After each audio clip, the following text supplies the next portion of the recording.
कब जो है बाकायदा गाने का आगाज किया और उस वक्त जो है स्टडी कहाँ पहुंची थी?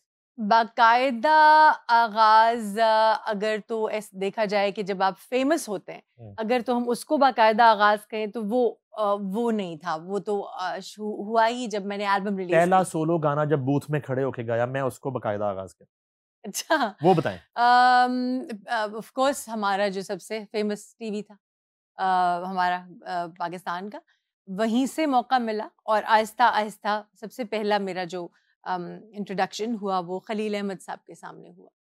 आपको याद होगा कि कायदे आज़म डे मनाया जाता था, इकबाल डे मनाया जाता था, पाकिस्तान की इंडिपेंडेंस डे मनाया जाता था।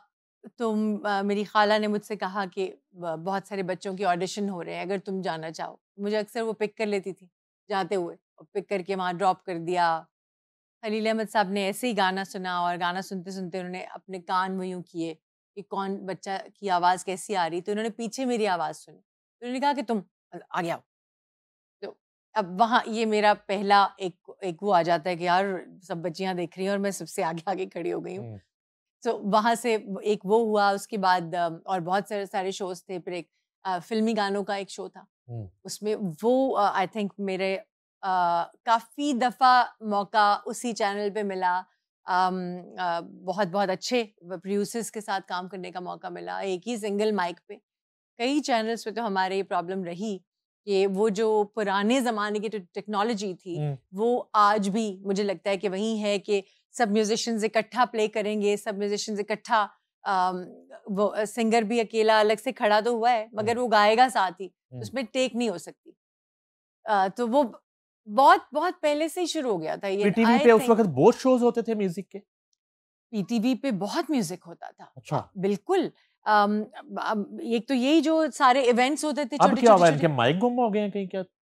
वो तबले कहीं गुम हो गए, पता क्या नहीं हुआ? क्या हो गया है। तो सिंगल शो नहीं हो रहा पीटीवी पे, हाँ एक जी, सिंगल शो नहीं हो रहा। म्यूजिक बहुत अरसे से नहीं हो पा रहा। पता नहीं उसकी क्या रीजन हो सकती। एक दौर था तो वो क्लासिकल जो एक शो चल रहा था वो बंद हुआ, मुनिजा हाशमी जो थी आपा जी वो जी जीएम थी, जी। तो मैं रिपोर्टिंग करता था पीटीवी की, तो मैंने ना शाम 84 पटियाला, यानी कि जिनकी आपस में 751 भी चल रही है, उन्होंने भी बुला लिया, मैं इकट्ठा कर लिया सबको कैंटीन में, अच्छा, और मैंने जाके कह दिया पीटीवी में। पीटीवी में, अच्छा मैं कहा आज मुजाहरा करना है पीटीवी के खिलाफ अच्छा और जीएम के खिलाफ। तो मैं मुनज़्ज़ा आपा के कमरे में, मैं कहा वो आप मैडम मैंने सबको जमा कर लिए, तो अच्छा। हम मुज़ाहरा करने लगे गेट पे।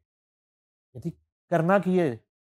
मैं कहा करना है कि कोई म्यूजिक का शो शुरू करें। अच्छा उन्होंने कहा अच्छा। याकूब नासिक साहब को बुलाया उसी वक्त, तो घराना रंग शुरू किया। अच्छा ठीक है, अच्छा। तो वो उस तहरीक में मैं शामिल था, मैं उसे बल्कि लीड कर रहा था, हालांकि मेरा मौसीकी से कोई ताल्लुक नहीं था, मैं तो सिर्फ लिखता था। ठीक। तो वो शुरू हुआ, फिर उसके बाद रात गए शुरू हो गया, फिर अच्छा। आपका शो, इतना जबरदस्त शो था वो, फिरदौसी गोश। फिरदौसे गोश हाँ शो जी था। हाँ जी हाँ जी। उसमें आप गाती भी थी और उसमें क्लासिकल भी, उसमें बहुत कुछ कितना था और जबरदस्त उसमें शो सारे था। बड़े लोग सामने बिठा के और फिर एक राग पे बेस करके वो सारा शो डिजाइन हुआ था। वो बहुत बड़ी अटेम्प्ट थी, बहुत बड़ी। और अच्छा, हम पहले छोटी टेम्प पे जाएंगे, वापस जरूर प्लीज वापस। जी। अच्छा फिर जी, फिर क्या हुआ? वो जी अम, आगे बुला लिया खलील जी साहब ने, उन्होंने कहा जी क्या है, कोई यूनिक आवाज है। उन्होंने कहा कि हाँ ये कुछ सही सही हो रहा है। फिर उसके बाद इकबाल डे आ गया, उस पे गाने गाए। हाँ। साथ ही इस जग दी जदों तक कहानी रवे, प्यार तेरा मेरी जिंदगानी रवे, तसव्वुर खानम साहिबा का एक गाना था जो मुझे हफीज ताहिर साहब ने गवाया, और आई थिंक वो एक काफ़ी मैच्योर गाना था। मुझे काफ़ी मैच्योर गाने मिलना शुरू हो गए थे बहुत छोटी एज में ही। अच्छा। हाँ जी।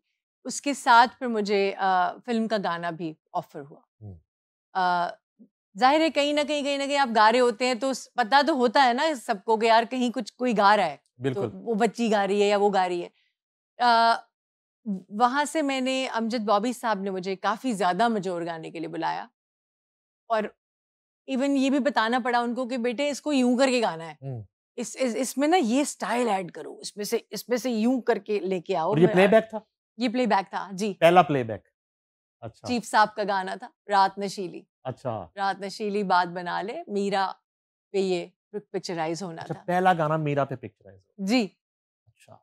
और गाने का वही बात है कि बोलों के हिसाब से उन्होंने कहा कि इसको ऐसे कहो है नु कैसे एक्सप्रेशन जो है एक्सप्रेशन दे, फील करके गा। अब वो मेरा ख्याल है कि मैं उस वक्त तो बहुत ही छोटी थी और माइक का एक अपना रोब होता है और फिर अमजद बॉबी साहब का एक स्टाइल था गवाने का, उनका एक आम आसान स्टाइल नहीं था, वो हमेशा रिदम बीट छोड़ के गवाते थे। अच्छा, which was the most difficult task कि आप अब बीट गुजर गए तो आपने गाना है, ये अब मैं टेक्निकल बात कर रही हूँ, मगर क्या अमेजिंग चीज़ें। फिर उनकी उसके बाद जब मैंने उनको पा लिया उनके स्टाइल को, फिर उन्हें अक्सर बुलाया क्योंकि उनको पता लग गया कि सही हो जाता है। यानी कि और एक मुश्किल ये कि रात का गाना आप दिन के वक्त रिकॉर्ड करा रही हैं।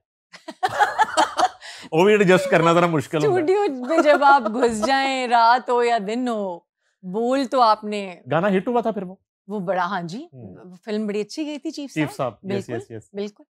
अच्छा। शूट बड़ा अच्छी जगह पे हुआ था, मेरा ख्याल है आई थिंक ये लोग कहीं बाहर ही गए थे, ये पाकिस्तान के अंदर तो अमजद बॉबी साहब ने आपको पीटीवी से जो है वो पकड़ा? अमजद बॉबी साहब ने गवाना बेसिकली मेरी जो खालाजाद हैं आरिफा सिद्दीकी, उनको गवाना चाह रहे थे वो, और आरिफा उन दिनों में शायद मसरूफ थी या वो शायद because she is an amazing actress. Arifa का तो मुकाबला एक्टिंग में मेरा ख्याल है कोई भी नहीं कर सकता। तो वो तलत आंटी ने कहा कि वो फ्री नहीं है तो तुम आ जाओ, तू अगर बेटा गा सकनी उन्होंने एक दफ़ा स्थाई अंतरा कह के दिखा दे, और दैट्स इट। मैंने कहा तो उन्होंने कहा थी आवाज़ काफ़ी तेरे सारे ने मिल दी, तो चल ठीक है बेटा तू आ जाई फिर। और फिर मैं गई, बड़े भाई के साथ में जाती थी। जावेद शेख साहब की मूवी थी वो, और जावेद शेख साहब एक अमेजिंग इंसान है। आज भी देखें, अगर किसी इंसान की अच्छाई होती है तो वो, अगर मैं 30 साल के बाद भी वो बात कर रही हूँ तो वो वही है, वो मेरे जहन में वो नक्श है। ये कितनी अच्छी बात है, वो first impression is the last impression this है ना। बहुत मज़ा आया, वो इतना खुला माहौल था, कभी उन्होंने खाने के लिए तंग नहीं किया, माहौल बड़ा अच्छा था, कभी नहीं हुआ कि कोई बंदा भूखा रह गया हो, पूछ के कि तुसी खाना खाते, आपने खाया, आपने चाय पी। मतलब it was an amazing atmosphere कि मुझे ये फीलिंग ही नहीं होती थी कि मैं पहली दफ़ा गा रही हूँ या अकेली हूँ या भाई है साथ मेरे, मगर मैं, एक होता है ना बच्चा डर जाता है, मगर I am talking about late teenage मेरी। हमारी तो बच्चियां कहाँ ग्रो करती हैं इतनी जल्दी, जब तक इतने हालात से भी गुजरना पड़ता है। हमारे बच्चा तो बच्चा ही होता है। ये जो इनिशियल स्टेप्स थे, स्टेयर्स आप चढ़ रही हैं, तो कहीं जो कोई आपको लगा नहीं कि कहीं पाँव मेरा स्लिप हो रहा है या कोई कहीं रुकावट आ रही है, कोई पाँव खींच रहा है, बस कोई कुदरत हाथ पकड़ के चढ़ाती जा रही है? नहीं, एक तो आपकी तारीफ मैं ज़रूर करूँगी, इतने अच्छे सवालात बहुत रेयर कभी किसी ने किए, और मुझे खुशी है क्योंकि ये आप जिस तरह से आप लेके चल रहे हैं तो बहुत सारी चीज़ें मुझे याद भी आ रही हैं। बहुत से प्रॉब्लम्स आए, आवाज़ में प्रॉब्लम आ गया। अच्छा। एक टाइम ऐसा आया कि मैं आशा भोसले साहिबा को बहुत ज़्यादा फॉलो करती थी, बहुत ज़्यादा, कि मुझे ऐसे लगता था कि मैं उन्हीं की तरह गाती हूँ। इतना ज़्यादा इन्फ्लुएंस हो गया था कि मैं जब गाती तो मुझे लगता था बिल्कुल उनकी आवाज़ आ रही है। वो बेसिकली हमारी और उनके खित्ता जो 2 खित्ते हैं, इनकी जो आवाज़ें हैं उनमें डिफरेंशिएशन सिर्फ यह इतनी सी है कि वो गाते हैं फ़ॉल्सेटो में थोड़ी-सी रगी से, और हम गाते हैं अपनी छाती की आवाज़ से, सीने से गाने की कोशिश। हमारा बना ही ऐसा हुआ है शायद। एक स्टाइल भी है, हमारे इन्फ्लुएंसेस भी ऐसे हैं। मैडम नूरजहां को ही देख लें। जोरदार गाना कह सकते हैं? फुली गाना गाते हैं हम, जैसे जिस आवाज में मैं बात कर रही हूँ, मैं उसी में अगर गाऊंगी तभी मेरी आवाज की पहचान बनेगी। अगर मैं जरा सी भी नाक में ले जाती हूँ तो टोन चेंज हो जाएगी। अच्छा। फॉल्सेटो में चले जाते हैं तो जाहिर बारीक हो जाती है आवाज। सो वो जो लकी हैं हम कि हमें इस तरह के टोन्स मिले। आवाज में जो 2 आवाजें चेंज हुई, उनसे एक गले में प्रॉब्लम, एक अजीब सी गरारी सी शुरू हो गई आनी। और वो भी मैं लकीली मुजाहिद हुसैन साहब का, क्योंकि मेरे साथ बहुत काम हुआ, फिर फाइनली पतंगबाज भी मैंने उन्हीं का गाया। उन्होंने फिर मुझे इस चीज़ में से बहुत हेल्प आउट किया, निकाला।